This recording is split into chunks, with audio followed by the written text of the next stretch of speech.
Talented actress Aishwarya Rajesh మరోసారి తన చీరకట్టులో చేసిన ఫోటోషూట్తో నెట్టింట సెంటర్ ఆఫ్ అట్రాక్షన్గా మారింది. ఎప్పుడు హోమ్లీ ట్రెడిషనల్ లుక్తో ఆకట్టుకునే ఈ నటి తాజాగా చీరలో ఉన్న కొన్ని ఫోటోలు సోషల్ మీడియాలో పోస్ట్ చేయడంతో అవి కాస్త వైరల్ అయ్యాయి. సహజ సిద్ధమైన అందం, మృదువైన హావభావాలతో కనిపించిన ఐశ్వర్య లుక్ చూసి నెటిజన్లు పొగడ్తల వర్షం కురిపిస్తున్నారు. తమిళ సినిమాల ద్వారా గుర్తింపు తెచ్చుకున్న ఐశ్వర్య రాజేష్ తెలుగులోనూ తనకంటూ ప్రత్యేకమైన ఇమేజ్ తెచ్చుకుంది. World famous lover, Kausalya Krishnamurthy వంటి సినిమాల ద్వారా తన నటనతో మెప్పించిన ఈ బ్యూటీకి ఆ మాదిరిగానే క్రేజ్ రాలేదు.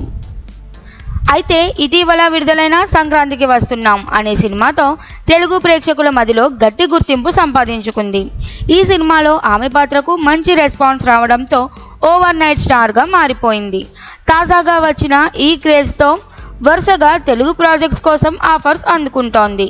స్టార్ హీరోల ప్రాజెక్టుల నుంచి కూడా కాల్స్ రావడం ఆమె కెరియర్ ముమ్మరంగా సాగుతున్నదానికి నిదర్శనం.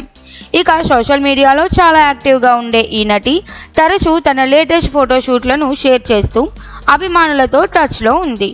ఆమె చీరలో ఉన్న తాజా లుక్ చూస్తే అచ్చం మన తెలుగు అమ్మాయిలా ఉందండోయ్ అంటూ నెటిజన్లు కామెంట్లు పెడుతున్నారు. సింపుల్ స్టైల్లోనూ ఎలా గ్రేస్ఫుల్గా కనిపించవచ్చో ఈ ఫోటోలు మరోసారి నిరూపిస్తున్నాయి. చీరలో ఉన్న ఈ లేటెస్ట్ లుక్ ద్వారా ఆమె తన సహజ అందాన్ని, సాంప్రదాయ ఆకర్షణను ఎంతో చక్కగా ప్రదర్శించింది. ప్రస్తుతం ఈ ఫోటోలు సోషల్ మీడియాలో వైరల్ అవుతున్నాయి. అభిమానులు అంతేకాదు ఫ్యాషన్, ఫోటోగ్రఫీ ప్రేమికులకు ఆమె తాజా లుక్ ప్రేరణగా మారుతోంది.